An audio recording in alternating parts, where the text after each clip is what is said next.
Hello friends, welcome to my channel. और आज का जो हमारा टॉपिक है वो है फुल एडर। इससे पिछले वाले वीडियो में हमने डिस्कस किया था हाफ एडर के बारे में। तो बेसिकली फुल एडर क्या है, फुल एडर कैसे वर्क करता है, उसका डायग्राम क्या है, सर्किट डायग्राम कैसे ड्रॉ करना है, हम लोग डिस्कस करेंगे इस वीडियो में। ठीक है। वीडियो स्टार्ट करने से पहले अगर आप चैनल पर नए हैं तो चैनल को प्लीज़ सब्सक्राइब करें, लाइक करें एंड शेयर करें। ठीक है। तो बेसिकली फुल एडर है क्या हमारा? Full adder is a combination logic circuit that add 3 binary inputs and give 2 outputs. तो बेसिकली हाफ एडर में हम लोग 2 इनपुट्स को ऐड कर रहे थे, लेकिन फुल एडर में हम लोग क्या करेंगे, 3 इनपुट्स को ऐड करेंगे।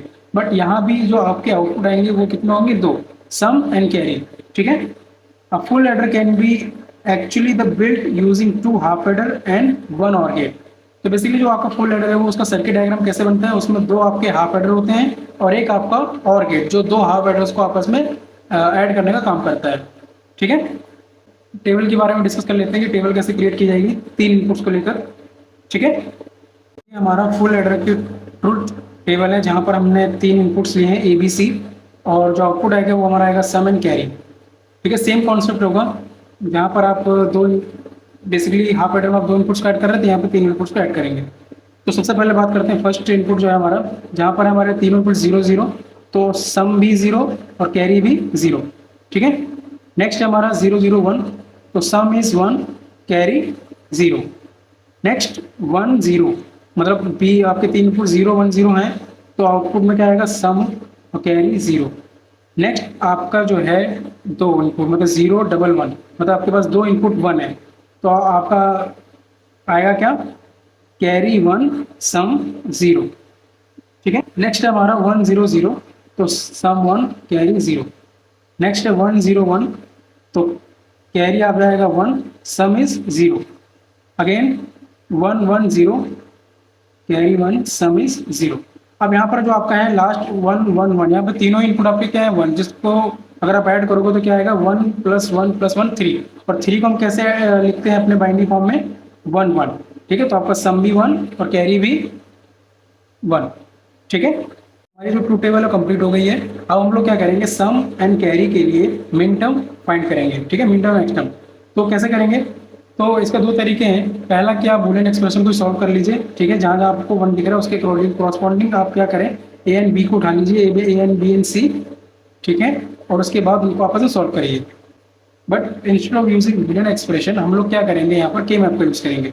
ठीक है। दोनों के अलग अलग मेथड तरीके से करेंगे। तो सबसे पहले हम लोग सम के लिए फाइंड आउट कर लेते हैं। ठीक है। तो ये जो हमारा के मैप है ये बेसिकली सम के लिए है, जहाँ पर हम फाइंड आउट करेंगे।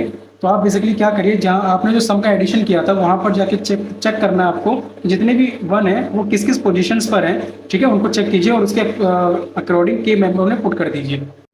तो जो सम में जो पोजीशंस हैं 1 1 की कहाँ कहाँ हैं, तो ये होगी हमारी 1, सेकेंड है हमारी 2, फिर है हमारा 3 एंड 4, फिर 7।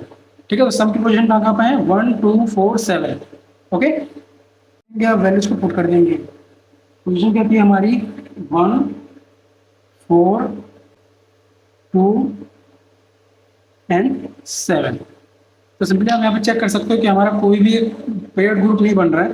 ठीक है। सारे ही क्या है, डायगोनल फॉर्म, जो कि सपोर्ट नहीं करता हमारा के मैप में। तो आप सिंपली इसको कैसे लिख सकते हो सम के लिए, अगर आप लिखना चाहो तो ए एक्सॉर बी एक्सॉर सी।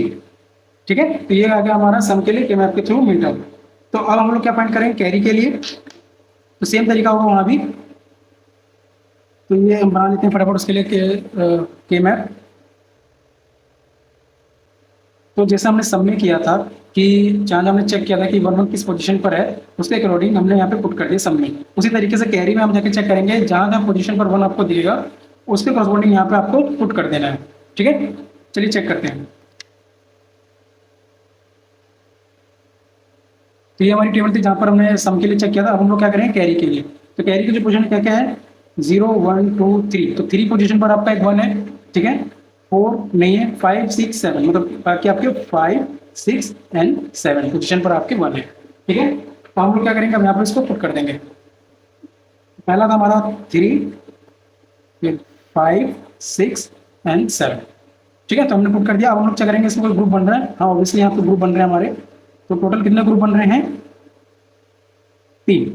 ठीक है, जब उसको आप सॉल्व करोगे तो आपका जो आएगा मीडियम एक्सप्रेशन वो होगा A B plus B C plus C A. ठीक है, इसी जगह आप क्या कर सकते हो, आप लिख सकते हो A XOR B product C plus A and B. ठीक है, इसको जो लिखने का एक मोटिव ये है कि जब आप इसको सर्किट डायग्राम ड्रॉ करोगे आप फुल एडर का, तो वहाँ पर मैं आपको एक्सप्लेन करूँगा कि हमने इसको शॉर्ट में क्यों लिखा है यहाँ पे। ठीक है, तो चलिए सर्किट डायग्राम इसको डिजाइन कर लेते हैं फटाफट। तो हम लोग सर्किट डायग्राम डिजाइन करते हैं, तो हमने स्टार्टिंग में ही क्या पढ़ा था कि जो आपका फुल एडर है वो कैसे बनता है, दो हाफ एडर्स को मिलाकर। ठीक है, तो सबसे पहले हम लोग पहले एक हाफ एडर ऐड कर लेते हैं यहाँ पे।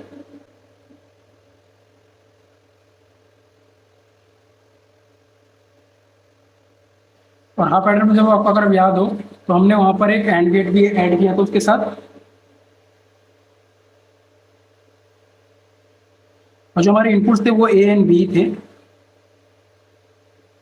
तो ये आपका क्या होगा, एक हाफ एडर। ठीक है, पर हमने पढ़ा कि यहाँ पे दो हाफ एडर आपके यूज किए जाएंगे फुल एडर बनाने के लिए। तो हम लोग क्या करेंगे, एक और हाफ एडर दे देंगे। यहाँ पर आपका जो ए एक्स और बी है ये एक इनपुट जाएगा। ठीक है, और इसके साथ आपका एक सी इनपुट जाएगा।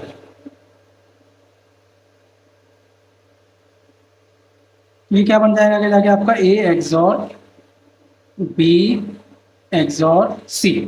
ठीक है, अब नेक्स्ट हम लोग क्या करेंगे, हाँ ये इसके साथ आपको याद होगा कि यहाँ पर भी आपका एक एंड गेट था। तो जहाँ पर आपका जो एक इनपुट जा रहा था वो था आपका ए एक्सॉर बी।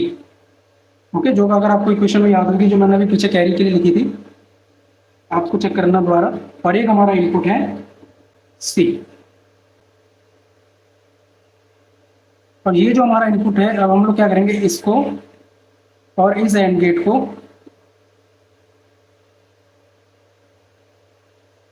एक्सॉर गेट की मदद से आपस में क्या कर देंगे, ऐड। ठीक है, तो ये क्या बन जाएगा फिर, A XOR B dot C, और जब मैंने आपस में और गेट का यूज किया तो हमने प्लस लगाएंगे, प्लस ए एंड बी। ठीक है, तो ये आप देख सकते हो जो सिंपल इसका इक्वेशन प्रॉपर बन रही है, क्या बन रही है, A XOR B product C plus A and B. ठीक है, आई होप आपको सारी चीज़ें क्लियर हो गई। ठीक है, थैंक यू।